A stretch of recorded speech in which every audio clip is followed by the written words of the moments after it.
Hi friends, ఈరోజు దేవి నవరాత్రుల 6వ రోజు. ఈరోజు అమ్మవారి అవతారం మహాలక్ష్మీదేవి.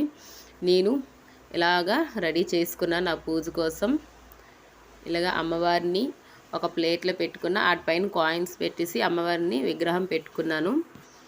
అలా అమ్మవారిని నవ్వించాను. అలాగే కామాక్షి దీపం, ఉప్పు దీపం. ఈరోజు మహాలక్ష్మిది కాబట్టి పూజ, కామాక్షి దీపం అలాగే ఉప్పు దీపం కూడా పెట్టుకున్న. అమ్మవారికి ఉప్పు దీపం అంటే చాలా ఇష్టం కాబట్టి.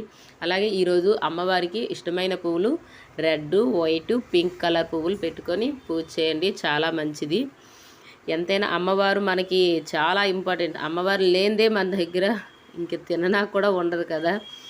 మనసారా మనస్ఫూర్తిగా బాగా పూజ చేసుకోండి. ఫస్ట్ నేను అమ్మవారికి పారిజాతం పువ్వులతో అష్టోత్తరం చేసుకుంటున్నాను.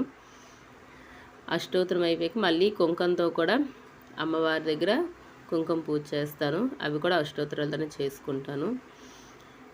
అవన్నీ అయ్యాక ఇంకా నెక్స్ట్ నేను సౌభాగ్య లక్ష్మీదేవి అష్టకము, అష్టలక్ష్మి అష్టకం,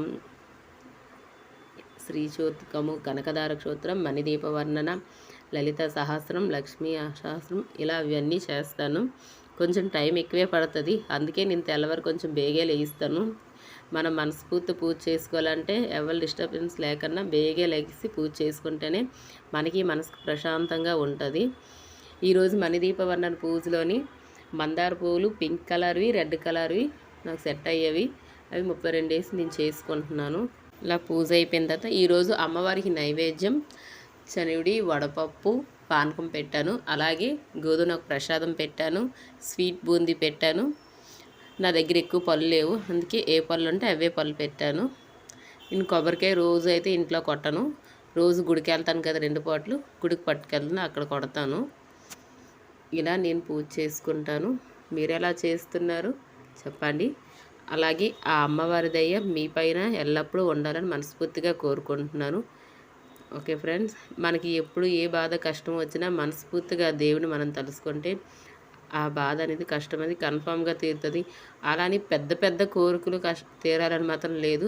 చిన్న చిన్నవి అయితే కన్ఫామ్గా తీరుతాయి. మనకి ఏదైనా ఆపద వచ్చిందంటే ఆ ఆపద కన్ఫామ్గా తప్పిపోతుంది.